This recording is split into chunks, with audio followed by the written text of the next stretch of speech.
The amazing son, अद्भुत बेटा। Once a son took his father to a restaurant.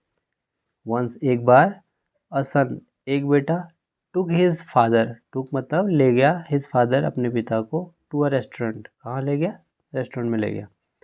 तो ये एक तरीका है इंग्लिश सीखने का, इंग्लिश से हिंदी ट्रांसलेट करने का।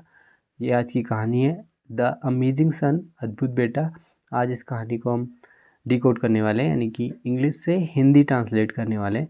और जैसे कि आपने पहले की वीडियो में देखा है, हम इंग्लिश से हिंदी ट्रांसलेट करते हैं वर्ड टू वर्ड और सेंटेंस टू सेंटेंस ट्रांसलेशन करते हैं, और देखते हैं कि हम कैसे इंग्लिश सीख रहे हैं, कैसे सेंटेंस सीख रहे हैं, कैसे वर्ड सीख रहे हैं, और इसी तरह से हमारी इंग्लिश से पकड़ मजबूत होती है। तो चलिए शुरू करते हैं आज की कहानी द अमेजिंग सन।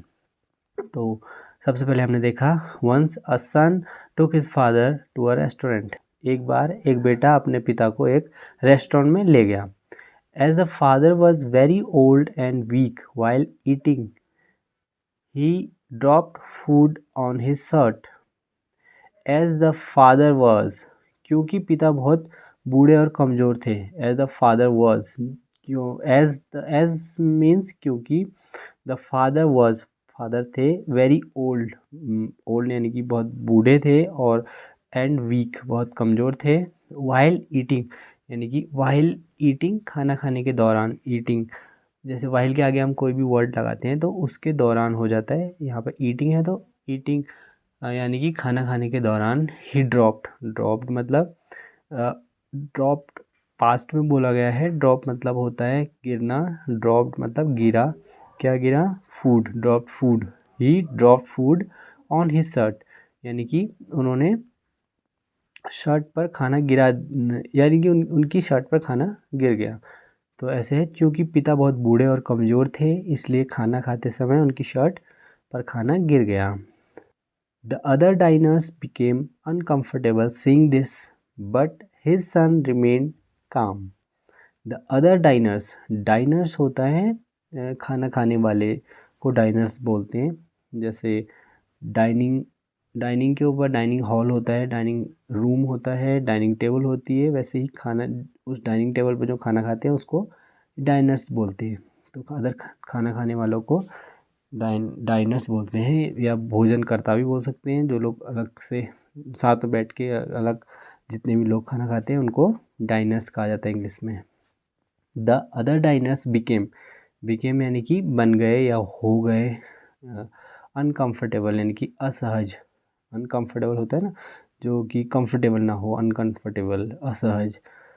तो ऐसे है, यह देखकर अन्य भोजनकर्ता, सीइंग दिस बोल रहा है ना, uncomfortable, seeing this, seeing this यह देखकर अन्य भोजनकर्ता हो गए, क्या हो गए, असहज, अनकम्फर्टेबल हो गए। बट हिज सन रिमेन काम, बट मतलब लेकिन, हिज सन उसका बेटा जो था शांत रहा, रिमेन काम, रिमेन काम यानी कि शांत रहा। यह देखकर अन्य भोजनकर्ता असहज हो गए, लेकिन उसका बेटा शांत रहा, क्या देखकर, कि उनकी शर्ट पे खाना गिर गया था ना, तो वो देखकर। तो आगे है, he was not embarrassed at all, यह बिल्कुल भी शर्मिंदा नहीं था, उसका जो बेटा था वो बिल्कुल भी शर्मिंदा नहीं था। एट ऑल होता है बिल्कुल भी, एम्बेरेस्ड होता है शर्मिंदा, शर्मिंदा नहीं था। नॉट, ही वॉज नॉट कह रहे हैं ना, ही वॉज नॉट, वो नहीं था, क्या नहीं था, एम्बेरेस्ड यानी कि शर्मिंदा नहीं था, एट ऑल बिल्कुल भी।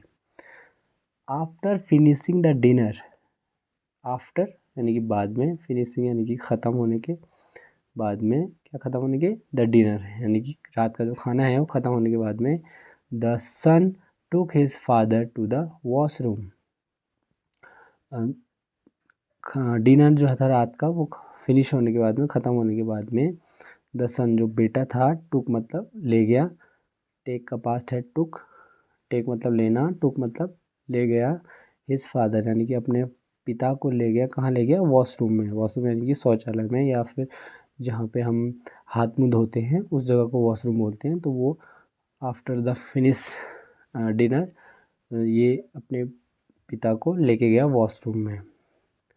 ही क्लीन्ड हिज फादर्स शर्ट, ही उसने क्लीन्ड यानी कि साफ किया, क्लीन का पास्ट है क्लीन्ड, यानी ही क्लीन्ड हिज फादर्स शर्ट, उसने साफ किया, क्या साफ किया, हिज फादर्स अपने पिता की शर्ट को साफ किया। Then he combed his father's hair, then उसके बाद कॉम्ड मतलब कंघा किया, जो बालों को कंघा कंघी करते हैं उसको कॉम्ड बोलते हैं। सो ही कॉम्ड हिज फादर्स हेयर यानी पिता के बालों को कंघा किया। एंड फीटेड हिज स्पेक्टेड फर्मली, फीटेड यानी कि फिट किया, फिट करना होता है यानी कि उन्होंने लगाया, क्या लगाया, स्पेक्टेड यानी कि चश्मे को लगाया, कैसे लगाया, फर्मली, फर्मली मतलब ठीक से, अच्छे ढंग से लगाने को फर्मली कहते हैं। तो ऐसे बन रहा है सेंटेंस, उसने अपने पिता की कमीज साफ की, ही clean his father's shirt, then he combed his father's hair, उसके बाद उसने अपने पिता के बालों को कंघा किया और उसके चश्मे को ठीक से फिट किया। And fitted his spectacles formally. When they came out, when मतलब जब, दे मतलब वे, केम आउट मतलब बाहर आए, कम मतलब आना, के मतलब आए, आउट मतलब बाहर। व्हेन दे केम आउट जब वे बाहर आए, the entire restaurant was watching them, the entire restaurant पूरा, इंटायर मतलब पूरा, रेस्टोरेंट वाज यानी कि पूरा रेस्टोरेंट था, क्या था, वॉचिंग देम यानी कि उनको देख रहा था। इन डेड साइलेंट, इन डेड साइलेंट होता है चुपचाप देख रहा था, यानी कि डेड साइलेंट माने शांति से, डेड साइलेंट होता है बिल्कुल चुपचाप शांति से, एक फेज़ है ये डेड साइलेंस। तो बिल्कुल ऐसे होता है ना कि डेड यानी कि डेड माने तो मरा हुआ होता है या मृत्यु होता है, लेकिन यहाँ पर डेड साइलेंस, साइलेंस के साथ जुड़ा गया है, ये एक फेज़ है, इसमें शांति से, साइलेंस मतलब तो शांत होता है आपको पता ही है, लेकिन डेड साइलेंस जो होता है इसका ऐसा होता है कि अगर उसको ज़्यादा अच्छे से एक्सप्लेन करना है तो वहाँ पर वो डेड साइलेंस यूज किया जाता है, इसलिए यहाँ पर डेड साइलेंस लगा है। तो सेंटेंस ऐसे बन रहा है, जब वे बाहर आए तो पूरा रेस्टोरेंट उन्हें चुपचाप देख रहा था। The son paid the bill, बेटे ने बिल का भुगतान किया, द सन पेड यानी कि भुगतान, द बिल जो बिल बना उसके खाने का भुगतान किया।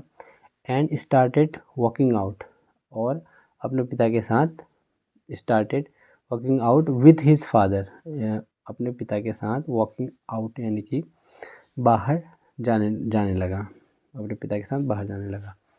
At that moment, at that moment होता है उसी समय, दैट मोमेंट उसी समय, एट दैट मोमेंट उसी समय जिस समय वो बाहर जाने लगा उसी समय, an old man amongst the diners asked the son, an old man यानी कि एक बूढ़ा आदमी, अमंग्स, अमंग्स मतलब जो वहाँ पे को लोग थे, डाइनर्स जो थे, अमंग्स द डाइनर्स जो खाना खा रहे थे वहाँ पे, वो सभी लोगों में से एक, आस्क्ड द सन, उन्होंने बेटे से पूछा, क्या पूछा, इसको देखते पहले, उसी समय भोजन करने वालों में से एक बूढ़े व्यक्ति ने बेटे से पूछा, क्या पूछा, don't you think you have left something behind, don't you think यानी कि वहाँ क्वेश्चन कर रहा है, डोंट यू थिंक क्या तुम्हें नहीं लगता, डोंट यू थिंक क्या तुम्हें नहीं लगती, यू हैव लेफ्ट यानी कि अब यहाँ something behind, you have left, left यानी कि छोड़ना होता है,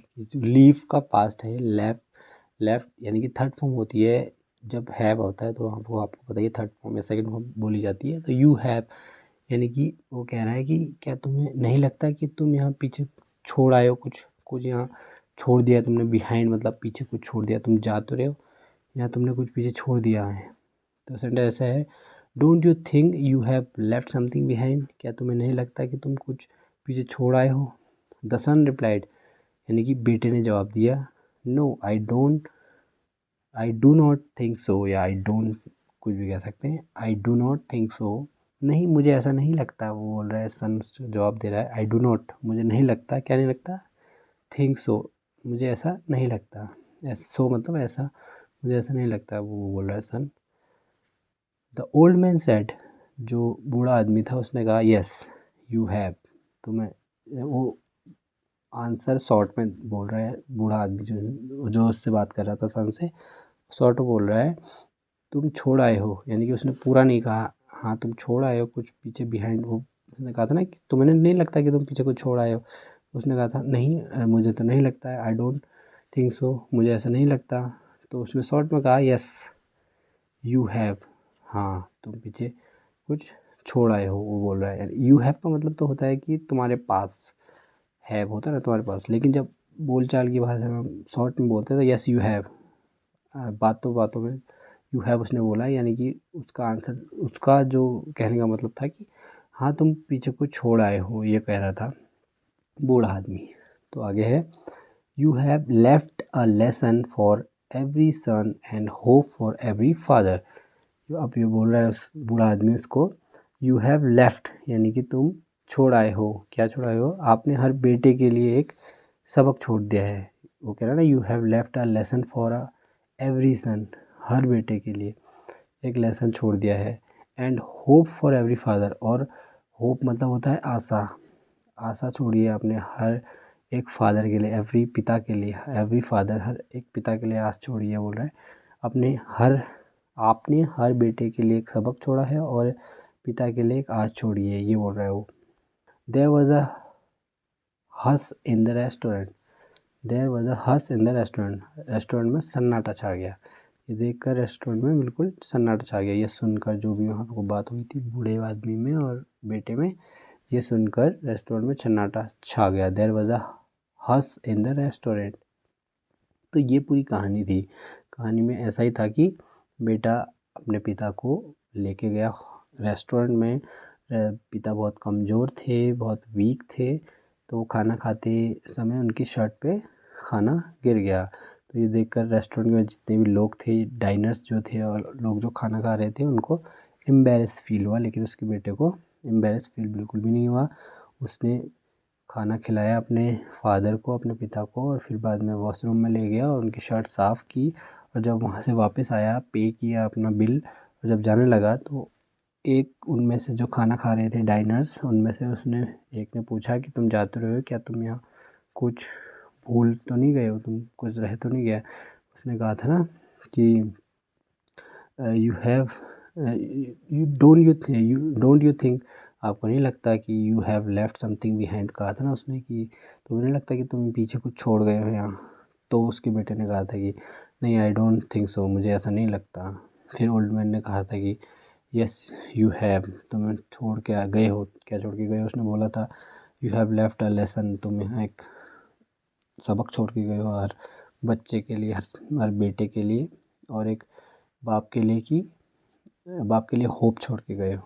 जब ये सुना था सबने तो रेस्टोरेंट में सन्नाटा छा गया था। हस इन द रेस्टोरेंट, हस मतलब सन्नाटा होता है। तो यही कहानी थी। इसका मॉरल यही था कि यही है, रिस्पेक्ट एल्डर्स, यानी कि जो बड़े हैं उनका आदर करो, ये इसका मॉरल है।